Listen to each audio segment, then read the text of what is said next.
Welcome back di Frekuensi 90. Hari ini gue akan membawakan cerita tentang seseorang yang bisa dibilang penipu, tapi mengatasnamakan agama. Gue tahu hal ini sensitif buat dibahas, tapi sebelum gue mulai, gue mau tekankan bahwa case ini adalah murni kesalahan individunya, bukan agamanya. Bersama gue Felix, si podcaster paling kepo abad ini, inilah cerita tentang Peter Popov. Siapakah dia? Yuk mari intro dulu.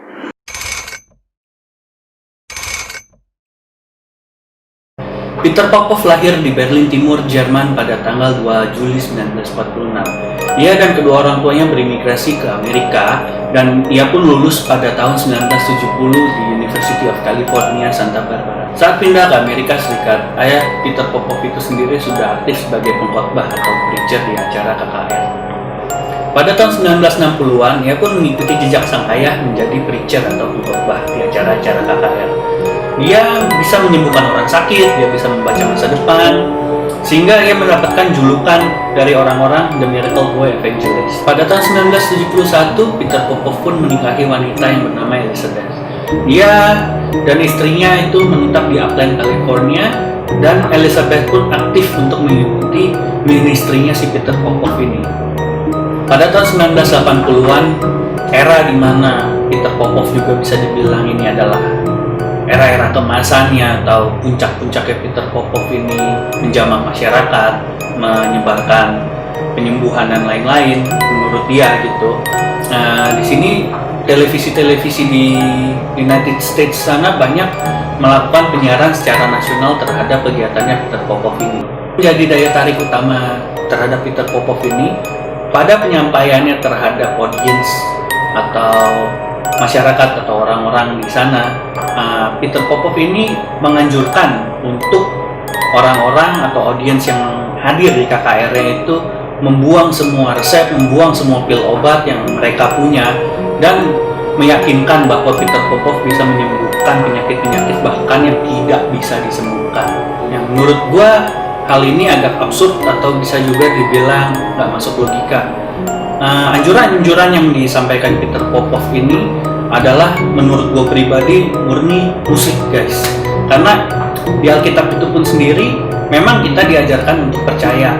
Percaya itu nomor satu, tapi percaya itu perlu disertai dengan bijak. Melakukan hal yang bijak itu nggak serta-merta dengan membuang obat-obatan kalian, resep kalian, tidak mengikuti peraturan-peraturan yang dianjurkan oleh dokter, ya. Karena di mana-mana yang imbang itu adalah gimana ya penyampaiannya? Yang imbang itu adalah berusaha dan berdoa. Itu harus balance, guys. Hal yang tadi gue sampaikan itu khusus untuk orang-orang yang sekarang sedang sakit.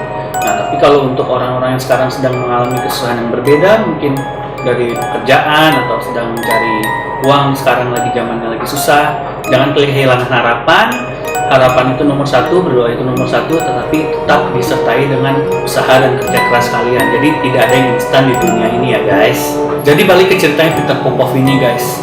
Setelah Peter Popov menganjurkan audiens-audiensnya untuk melemparkan obat-obatan mereka, melemparkan resep mereka, gitu. Jadi Peter Popov ini pun memerintahkan orang-orang yang hadir di sana yang menggunakan kursi roda khususnya untuk membebaskan diri mereka, gitu, guys. Membebaskan diri mereka dalam artian mereka bisa diajak berjalan oleh Peter Popov, bisa berdiri dengan tegaknya, gitu. Nah, tapi orang-orang yang dipilih Peter Popov ini sendiri adalah orang-orang yang memang sudah mengalami kemajuan, gitu, dalam proses penyembuhan penyakitnya, bisa dibilang begitu. Nah, dengan memerintahkan orang-orang ini berjalan, berdiri, Peter Popov pun makin mendapatkan sorakan yang meriah dari audiens-audiens di sana, guys. Untuk menjaga keseriusan acara dan juga retensi para audiens yang ada di sana, Peter Popov pun dengan ajaibnya, juga dengan hebatnya bisa menyebutkan nama lengkap audiens-audiens yang ada di sana, berikut alamat, juga berikut tentang penyakit yang mereka derita, dan juga hope atau harapan-harapan yang mereka tuliskan. Nah, tapi di sini terlihat ajaib, bakalan terlihat biasa aja sebenarnya setelah kita tahu apa yang dia lakukan, guys. Keajaiban-keajaiban yang dibuat oleh Peter Popov mengundang perhatian dari salah satu magician yang bisa dibilang skeptis pada masanya, yang bisa dibilang nggak percaya dengan hal-hal pseudo-scientific pada masanya. Pseudo-scientific itu bisa dibilang hal-hal yang psychic, yang supranatural, yang nggak masuk logika lah intinya. Magician ini bernama James Randi. Their health problems. Burning this arthritis right out of your body. But Randy took a scanner to some of Popov's crusades and picked up radio transmissions. Turns out the voice Popov heard wasn't God's, but his wife's. I'm talking to you. Can you hear me? If you can't, you're in trouble. You see, Kecurigaan terbesarnya James Randi ini karena James Randi ini selalu memperhatikan Peter Popov menggunakan earpiece pada saat KKR-nya, guys. Jadi James Randi mempunyai kecurigaan karena James Randi ini orangnya sangat-sangat logical, tapi tidak ada bukti gitu. Nah, gimana cara James Randi ini mencari bukti atau menggali informasi lebih tentang kebohongannya si Peter Popov ini? Jadi ini kronologinya, guys. Nah, jadi pada tahun 1986 si Peter Popov ini mengadakan KKR besar-besaran lagi, guys. Jadi banyak orang yang hadir di situ, banyak orang yang memiliki harapan, banyak orang yang ingin disembuhkan juga oleh Peter Popov. Nah, si James Randi ini mengutus salah satu rekannya yang bernama Alex Jackson atau lengkapnya Alexander Jackson untuk menginvestigasi di tempat KKR itu dan juga menyamar jadi security di sana, guys. Nah, jadi si Alex Jackson ini datang ke acaranya KKR si Peter Popov. Dia datang bawa alat untuk nangkep semua frekuensi yang ada di gedung itu. Nah, bisa dibilang ini semacam kayak transmitter gitulah ya. Dia taruh di backstage-nya yang bener-bener ruangan yang nggak boleh orang masukin gitu. Nah, di situ ketahuan, guys. Akhirnya alat itu menangkap sebuah frekuensi yang pas dan tepat banget. Jadi frekuensi yang ditangkap itu agak aneh dan juga bisa dibilang detail. Karena yang didengar itu, yang ditangkap oleh alat itu adalah sebuah langkah kaki wanita menggunakan high heels yang diyakini suaranya juga adalah sebagai suara si Elizabeth itu atau istrinya si Peter Popov sendiri. Jadi si Elizabeth ini sebelum berkomunikasi dengan Peter Popov, dia memastikan sendiri kalau Peter Popov ini harus dengar apa yang disampaikan kata per kata oleh si Elizabeth. Jadi nanti videonya gue kasih lihat kalau si Elizabeth ini benar-benar confirm si Peter Popov harus bisa dengar semua yang Elizabeth bilang. Kalau enggak, Peter Popov ini akan mendapatkan masalah besar, guys.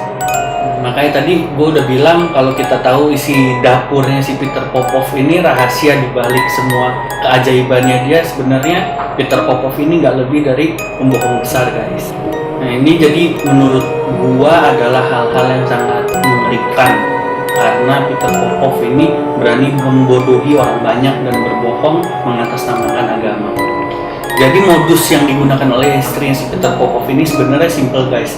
Kalau kalian perhatiin dari tadi, sebelum jemaat-jemaatnya pada mulai acara KKR itu, mereka duduk kan dibagiin prayer letter atau surat doa. Nah, mereka kan nulis data-data mereka lengkapnya, kayak nama, terus alamat, sakitnya apa, harapan mereka apa. Nah, jadi itu aja sebenarnya yang dibacakan oleh Elizabeth ke si Peter Popov itu agar disampaikan langsung kepada jemaat-jemaatnya. Seolah-olah Peter Popov itu dengar suara dari Tuhan, ya padahal cuma dari istrinya sendiri, gitu, guys. Jadi kesimpulan yang ajaib itu bukan Peter Popovnya, guys, tapi terima kasih pada teknologi yang sudah menyembuhkan kepada earpiece-nya itu. Jadi James Randi akhirnya mengumpulkan semua bukti-bukti itu dan membawa ke acara Tonight Show. Nah, dimana waktu itu juga acara Tonight Show lagi booming-boomingnya dan selalu punya rating yang tinggi, jadi banyak orang yang nonton, guys. Jadi di acara Tonight Show itu adalah pertama kalinya berita-berita yang tadi itu rekaman itu beredar di publik luas di Amerika Serikat, guys. Nah, jadi setelah berita ini beredar luas, si Peter Popov ini pun mendeklarasikan kalau dia tuh bangkrut. Ya, kasihan sih, cuma itulah yang kalian dapatkan kalau menjadi seorang penipu, ya. Makanya jangan jadi seorang penipu, guys. Setelah mendeklarasikan kebangkrutannya, Peter Popov ini pun masih menyangkal dan juga masih mengklaim NBC selaku siaran TV yang menyiarkan Tonight Show ini. Jadi dia juga masih menyangkal tentang KKR tersebut nggak semuanya yang ia dapat informasi dari istrinya. Nah, padahal menurut bukti yang kita dengar udah jelas-jelasan banget nih, jelas-jelasan kalau itu cuma istrinya yang berbicara gitu sama Peter Popov, yang nggak ada yang lain. Jadi semuanya udah valid sih gitu guys. Setelah kebangkrutannya Peter Popov ini, ministrinya pun hancur-hancuran. Semuanya bisa dibilang udah nggak ada KKR lagi dari Peter Popov, udah nggak ada penyembuhan lagi, udah nggak ada kegiatan apa-apa lagi darinya. Hingga pada tahun 1998 Peter Popov ini pun berusaha bangkit tapi dia mengecilkan target marketnya menjadi orang-orang berkulit hitam. Sebenarnya metode yang digunakan Peter Popov ini masih sama, cuma lebih cerdik sih, karena prayer letter yang dikumpulkan oleh Peter Popov itu hanya orang-orang yang duduk di barisan depan, jadi nggak sampai ke belakang kayak sebelumnya. Jadi orang-orang yang masih percaya akan penyembuhan Peter Popov dan duduknya di belakang, ya jangan harap deh untuk bisa dapat atau even mengumpulkan dan menulis harapan-harapan mereka guys. Hingga pada tahun 2000-an, tepatnya 2011, Peter Popov menambah metode penyembuhannya dengan unsur menjual miracle spring water, ya intinya cuma jualan air gitu, tapi bisa dibilang untuk penyembuhan dan lain-lain. Nah, ini karena udah canggih zamannya internet, dijualnya pun secara online, bahkan bisa dibeli melalui kartu kredit. Nah, nanti websitenya memang sampai sekarang pun masih ada gitu. Di situ pun sekarang banyak kita bisa lihat unggahan-unggahan di channel YouTube orang yang unboxing letter dari si Peter Popov dan juga miracle spring water-nya ini guys. Ya, bahkan sekarang ini yang pernah tertangkap kamera juga arahan Peter Popov dalam sela-sela preaching pada jemaatnya. Peter Popov menganjurkan semua jemaat untuk menyerahkan harta mereka yang jumlahnya tidak sedikit kepada ministrinya si Peter Popov ini, dan menjanjikan semua yang dikasih akan dikali 10 oleh Tuhan. Nah, tapi di sini dengan gampangnya aja gitu. Kalau menurut Alkitab kan dan ajaran agama Kristiani yang gue juga menganut agama itu, nggak semua hal-hal yang di dunia ini kita bisa dapatkan secara mudah dan cuma-cuma. Biar kita bisa lebih menghargai apa yang kita dapat, ya semua kita harus ada kerja kerasnya. Jadi semua orang itu bisa dibilang tertipu lagi oleh Peter Popov. Jadi kalau kalian masih menanyakan kenapa Peter Popov ini masih bisa berkeliaran dan bergerak secara leluasa menjalankan ministrinya, padahal udah ketahuan gamblang kalau dia itu memang penipu.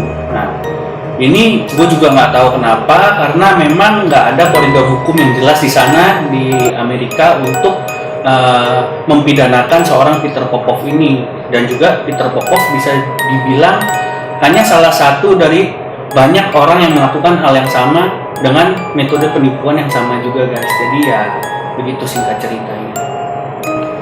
Oke, saatnya pesan moral guys. Ya, di sini kasusnya Peter Popov bisa kita jadikan pelajaran juga untuk kehidupan sekarang ini bagi kita semua, agar nggak gampang percaya pada orang yang selalu mengatasnamakan agama apapun ya.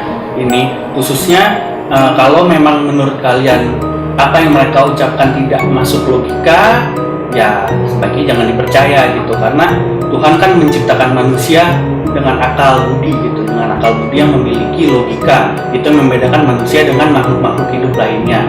Nah, di situ kita juga bisa belajar tentang kasus ini, kalau memang manusia ya harus berdoa dan berusaha, ya nggak bisa Tuhan juga memberikan hal secara cuma-cuma kalau memang kita nggak berusaha.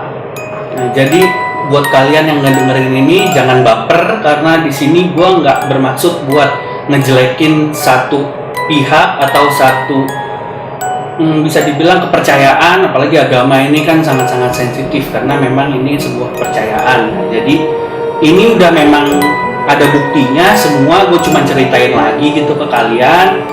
Ya, gue cuma pengen ini dijadikan pembelajaran gitu buat kita semua. Ya, jadi terserah kalian gimana untuk menangkap pesan moral gue guys. di sini kalian mau bilang gue sok bijak ya hak kalian juga, tapi buat orang-orang terdekat gue mungkin lebih tahu maksud yang ingin gue sampaikan karena mereka tahu kepribadian gue. Dan gue itu jujur aja bukan orang yang rohani banget gitu, gue juga bikin salah, gue juga masih mencintai hal-hal duniawi, gue jujur aja nggak munafik. Tapi gue pengen sampaikan lagi, kalau kalian memang sering ke tempat ibadah, kalian punya role model di sana, it's fine, it's totally fine gitu. Ya memang kan kita bisa mengambil yang baik-baiknya dari mereka, nah, tapi jangan pernah mengambil yang buruk dari manusia, karena manusia itu pasti punya lebih dan punya kekurangannya masing-masing. Jadi maksud gue itu, kalau kalian punya role model, jangan 100% gitu orang manusia itu benar gitu. Nah, manusia itu juga bisa bikin salah, dan manusia itu tidak sempurna karena kesempurnaan hanya milik Tuhan Yang Maha Esa. Nah, jadi di sini gue tekankan lagi, kasusnya Peter Popov ini yang salah bukan agamanya, karena agama itu ya kepercayaan gitu, fundamental hidup lah bisa dibilang. Agama itu nggak salah, tapi yang salah kembali manusianya itu. Itu aja deh guys. Sampai sini aja video kali ini guys. Semoga berita yang gue sampaikan, informasi yang gue sampaikan dapat kalian manfaatkan di kehidupan hari-hari, dan juga gue mohon buat di-share video gua kali ini supaya orang-orang lebih banyak bisa mengetahui tentang informasi-informasi seputar dunia ini. Karena di frekuensi 90 kalian akan disuguhkan dengan berita-berita yang menarik dan juga membangun untuk kalian semua. Terima kasih, bye-bye.